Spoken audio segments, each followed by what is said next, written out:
atigi 25 mingga o'z qo'llarimiz bilan sumka to'qishni o'rganamiz. Mani ismim Oynisa, blogimda tekinga to'qishni o'rgansangiz bo'ladi. Yo'qotib qo'ymaslik uchun videoni saqlanib qilib obuna bo'lib bizga shunaqa tayyor petlali iplardan kerak bo'ladi. Narxi 25 ming. Kichkina sumka to'qisanglar bitta ip yetadi. Men to'qiganimga 1,5 ta ketdi. Avvaliga xuddi videoda ko'rsatilgandek petlalarni bir-birining ichidan qirg'izib zanjir qilib olamiz. 14 yoki 16 ta zanjir olsanglar yetadi. Xuddi shu ko'rinishda bo'lishi kerak. Zanjir to'qib bo'lganinglardan keyin oxiriga kelganda shu bitta petlarni tashlab ketasizlar va yonida ko'rsatilgan xuddi shu zanjir teshigidan bitta petla olib chiqasizlar. Xuddi shu ko'rinishda zanjirni oxirigacha to'qiymiz. Keyin bo'lsa aylantirib, ikkinchi tomonni ham xuddi shunaqa qilib to'qib chiqamiz. Ana shu sizlardan chiqmasdan 16 ta bilan boshlagan bo'lsanglar, xuddi shunaqa ilmoqlardan sizlarda 16 ta bilan tugashi kerak. Ipinglar shunaqa aylanib qolmasin, doim to'g'irlab, tortib to'qinglar, o'shanda tekis chiqadi. Endi shu ilmoqlarning ichidan qolgan iplarimizni o'tkazib chiqamiz. 8 yoki 10 qator xuddi shu ko'rinishda to'qiysizlar. O'zingizga kerakli bo'lgan balandligigacha to'qiysizlar. Oxirida bitta petla qoldirib ipimizni kesib olamiz. O'sha oxirgi petlarimizni ham o'rtasidan kesamiz va qolgan petlalarni mana videoda ko'rsatgan usulda yopib chiqamiz. Yopib bo'lganimizdan keyin boyagi qolgan ipimizni oxirgi petlarning ichidan o'tkazamiz va videoda ko'rsatayotganimdek petlalarni tagidan olib o'tamiz.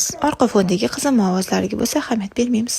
Qolgan ipni sumkani ichiga yaxshilab mahkamlab tikib yuboriladi. Endi ruchkasini to'qiymiz. Buning uchun bizga 4 ta petla kerak bo'ladi. Sumkamizning yon qismidagi petlalarning tagidan iplarni tortib chiqarib olamiz. Keyin xuddi shu iplarning ichidan qolgan iplarimizdan o'tkazib, to'qishda davom etib ketamiz. Oxirida bitta petla qoldirib kesamiz. Petlalarni sumkaning ikkinchi yon tomonidan ichkariga olib kiramiz va ichki qismida videoda ko'rsatilgandek petlalarni bir-birining ichidan o'tkazib yopib boramiz. Qolgan iplarni sumkaning ichiga yaxshilab mahkamlab tikib yuboriladi. Sumka tayyor. Xohlaganingizcha bezatsanglar bo'ladi. Kommentariyada plyus qoldirsangiz tekin kanalimga ham tashlab beraman.